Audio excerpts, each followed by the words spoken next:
Hi, it's Steve. Today we'd like to show you how to change the direct drive water pump on your washer. It's a really easy job. For this model, all you'll need is a number 2 Phillips screwdriver, a long flat blade screwdriver, and a pair of pliers. Let me show you how we do it. Now, to do this repair, we will need to get behind the washer, so you may need to move it far enough forward that you can access the back of the control panel. We'll also need to disconnect the power, so remember to remove the plug. And once we've gotten enough room behind the washer, we're going to remove 2 Phillips screws that are at the base of the control panel housing. Now, with those screws removed, you should be able to push the bottom of the console forward, tilt it up, and then just roll it back. Now that will expose 2 clips that hold the cabinet to the back panel. And using our large flat blade screwdriver, we're going to go into the gap at the front of that clip and just pry on that spring clip to where you remove it. Basically, the screwdriver will fit into there and you just pry it out. Do the same for the other side. Unhook it from the back panel. Then next we're going to disconnect the wire harness to the lid switch, lift up on the locking tab, and remove the harness. Now next we're going to tilt that whole cabinet forward by lifting up slightly at the back so that we clear the water inlet funnel. And just pull it slightly forward at the bottom and we can lift it away. The pump is located on the front of the motor. It's held in place with 2 little spring clips. And we also have an inlet hose from the tub and the drain hose going out from the bottom. Now the bottom edge of this metal shield is quite sharp, so be very careful when working in that area. So first we'll remove the 2 hoses. Start by depressing the spring clamps, slide them up the hose.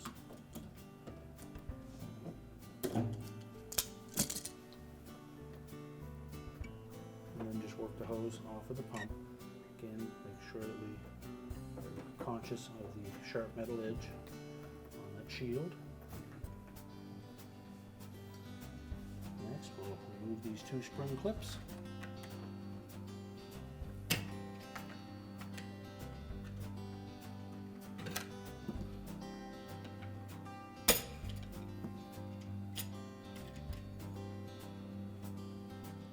And then just slide the pump off the motor shaft and discard it. We'll take the hub of that impeller so that it will match the motor shaft. Now with the pump firmly up against the motor, we can then just reach down and reattach the spring clip. We need to re-engage this top one. Put that little T-hook into that slotted opening on the motor.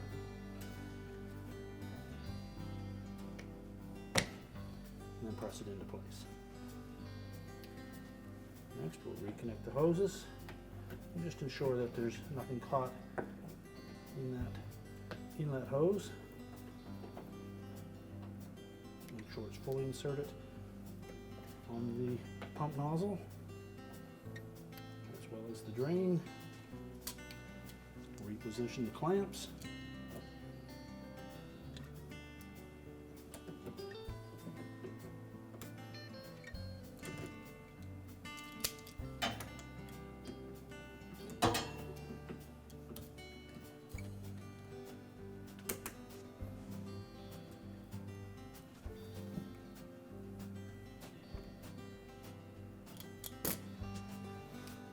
And then we can reinstall the cabinet.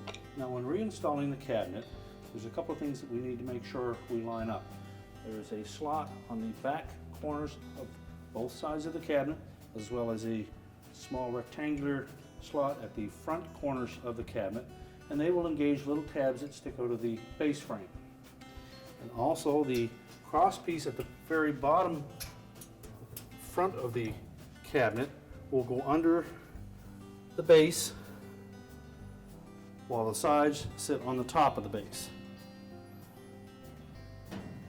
So So as we position it, we'll slide it in under from the front, carefully lower it down. We'll want to make sure that we tuck the water inlet funnel in underneath the cabinet,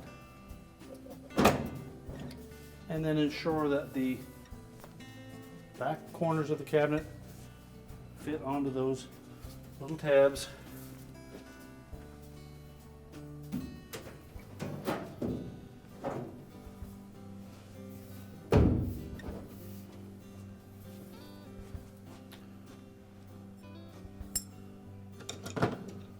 Now once we've done that, we can then reinstall the retaining clamp. So we're going to hook this short hook into the slot on the back panel. Pull it forward to line it up with the opening in the main top, and then just press it into place. And if you find it difficult, take your slotted screwdriver and just press down on it. Do the same on the opposite side. Engage the short straight hook on the back panel.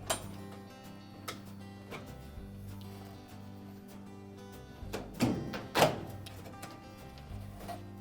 sure it's pushed firmly forward, and then press the clamp into place.